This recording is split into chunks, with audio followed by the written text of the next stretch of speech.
gisukdanan sa kalig-on sa usa ka pagtuo. Gikinahanglan ba nga adunay milagro? Una, makamata ang tao sa iyang pagkuwang og kasaypanan? Ang panghitabo sa San Ignacio, kapina sa 30 ka tuig ang milabay, usa ka panig-ingnan sa mga pagtuo nga gihabulan sa mga mabaw nga panglantaw sa kamatuoran.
Gawas kang Father Ramon, wa ka ba'y namatikang may laing tao sud sa simbahan?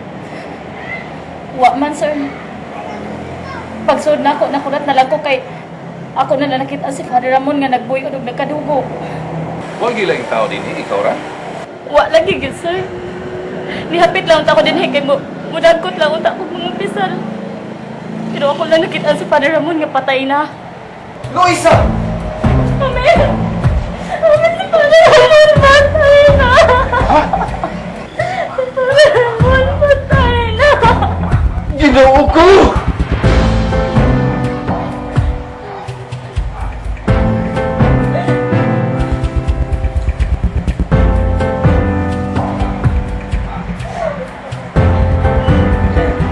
May mga butang nga nawagtan sa simbahan o di ay kutsilyo nga nakadubog nakita sa gawas.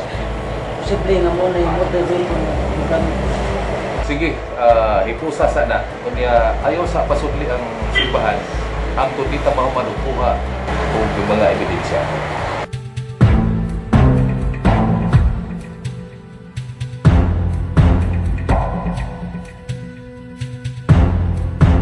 Tanginig sa nahitabo ni Father Ramon, no? Di ko makatuong may taong makaako og patay sa usa ka buutan sa lubuon sa Dios. Ang duda sa mga pulis, tulis ang motibo ug ang sakristan nga si Romel may gidudahang suspek. Kalit sad nga nahanaw si Romel ug wa na ikita. Nawagtang sab ang pipila ka mga mahalong butang sa simbahan. Hasta ang koleksyon sa simbahan gikuha. Wa ko magdahom nga mahimo ni sa usa ka sakristan. Siya mo isinaligan ni Father Ramon sa simbahan. Gisagop siya sa pare, kaya wa siya ginikanan, niya libre pa yung tanan. Di po na ito masiguro kung siya ba yun ipatay. Kawa pa may klarong testigo, gawas kang Luisa. Kung niya, kung di pa siya guilty, kanuwa mo siya pakita karon. Gipasihan na bauna ang simbahan. Ipapasudlan hangtod mahuman ang investigasyon basin og dunay ebidensyang malubog. Di ba ang kardinal may makamando, ana? May pagtugot naman kuno, kay temporaryo raman na.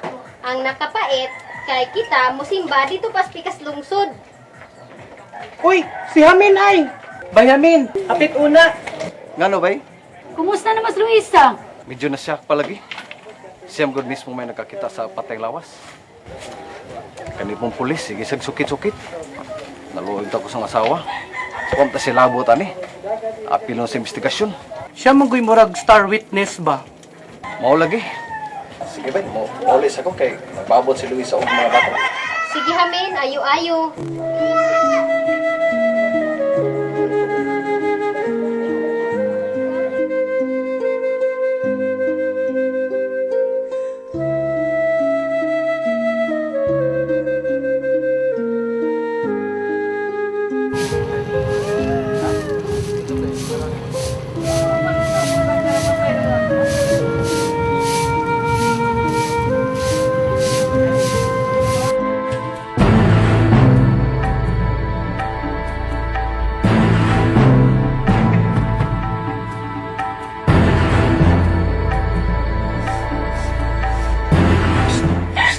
Clara!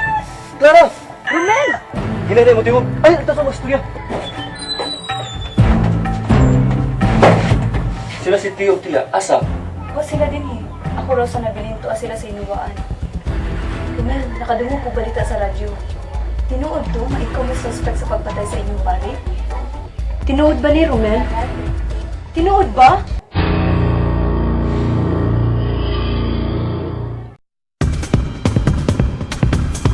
Kapitan Dalo, nagkaila ka ba ni sakristan nga ginganlan o Romel? Romel? Oh, kaila ko na, Chip. Dugay naman na diri sa ato ang barangay. Gani magkuyog-kuyog na sila si Father Ramon. Magkuyog man na sa misa. Kap, naswito ka sa iyang pagkatao? Dili kayo, pero sa akong na ibawan, kurang hilumon man ang bata. Nahikurat bitaw ko nga sa akong na ibawan nga siya mo'y suspect sa pagpatay ni Father Ramon. Daw di ko katuo nga siya mo'y suspect sa pagpatay ni Father Ramon. Kapitan, kung doon kay kasayuran sa posibleng bitaguan sa suspect, ang bawa aday ko. Magalawang ka, Chip. Amo nang gipay magnuan ang mga barangay tanod sa pagpangita sa akin. Sige Kap, daghang kayong salamat niya. Anto na ko. Kaya, Sige, Chip. Makalaom ka. Paibawan ka na rin na mo.